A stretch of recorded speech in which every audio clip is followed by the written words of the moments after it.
friends. This is another episode of Empire of Lies, where we discuss manipulation and disinformation in Russian media, when propaganda plays World War III. This week, Russian television has once again turned into a theatre of mirrors. On Evening with Solovyov, viewers were offered paradoxical versions of the same reality. The world is on the brink of World War III. The world has retreated from the brink. America and China are one step away from war. America and China are friends. The purpose of such a chaotic array is simple: to disorient the audience, creating the impression that the truth is elusive, and therefore any action by Europe will be a mistake. America is outplayed, Europe is a vassal. Solovyov relishes repeating, "Everyone has misunderstood Trump." He supposedly froze aid to Taiwan, calls Xi a friend, does not want to spoil relations with China, and yet is catching Europe buying Russian oil. The logic is simple. The US isn't prepared to fight to the end, leaving Europe without support, meaning it will capitulate sooner or later. This is a classic ploy. The EU is portrayed not as an alliance, but as a colony, a tributary to Washington. Such rhetoric strikes a real nerve in Europe, its dependence on American security. But in reality, this dependence works both ways. Not a single major NATO operation in recent years would be possible without European resources and infrastructure. Russia deliberately conceals this reciprocity because it needs a Europe that is self-doubting and divided. Economic paradox as a weapon. A TV show simultaneously claims the Russian economy has collapsed and arms production has increased 30-fold. A contradiction? No, it's manipulation. On the one hand, propaganda disdains Western predictions of a downturn. On the other, it portrays Russia as a superpower capable of endless war. In reality, any militarization has a price. Yes, increasing shell production is possible, but at the cost of burning out civilian industries, a shortage of personnel, and technological dependence on imported goods.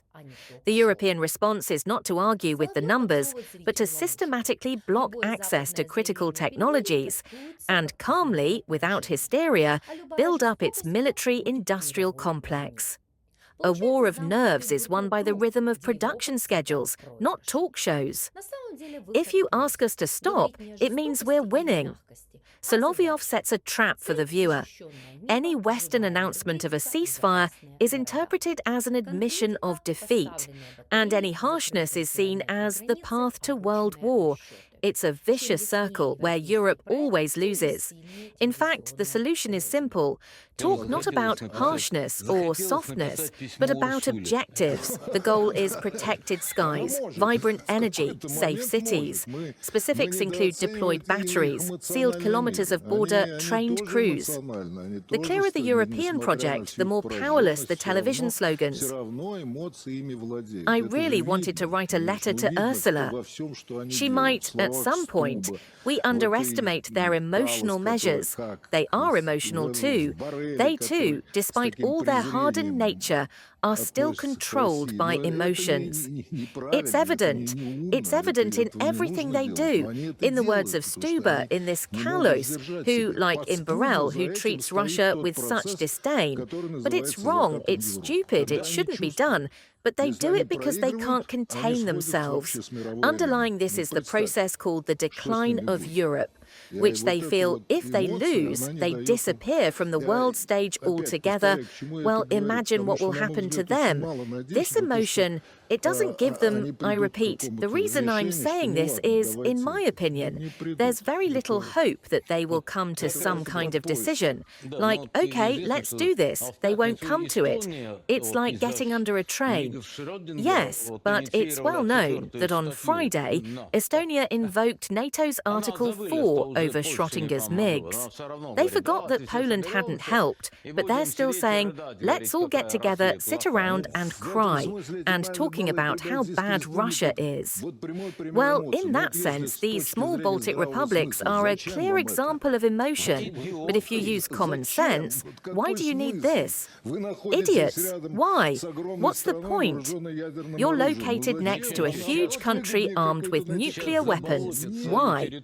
On the contrary, it's more profitable for you to find some company. Now they'll swamp their territory and they'll be happy. Well, what can you do? That's just the way people are. Satanism and Soros as a convenient bogeyman. The highlight of the broadcast is a blatant fusion of politics and mysticism. Opponents are called Satanists, liberal NGOs are equated with terrorist organizations, and Soros is transformed into the tip of the iceberg of evil. This is no accident, but a deliberate strategy. When political struggle is relegated to the realm of exorcism, criticism becomes impossible.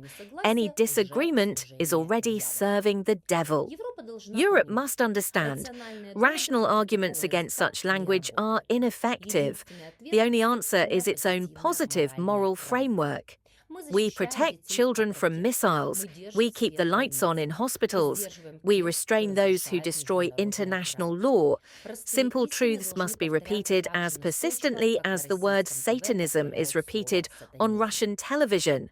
China as an arbiter, Europe as a pawn. Solovyov insists the outcome of the war will be decided by Beijing, not Europe. If China cuts off the oil, the war will end. Thus, the EU is being pushed into the role of a third-party payer, not a player. But it is Europe that holds the key today.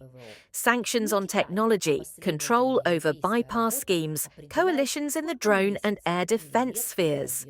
It is not China, but consistent European efforts that determine how many months or years the Russian economy will survive.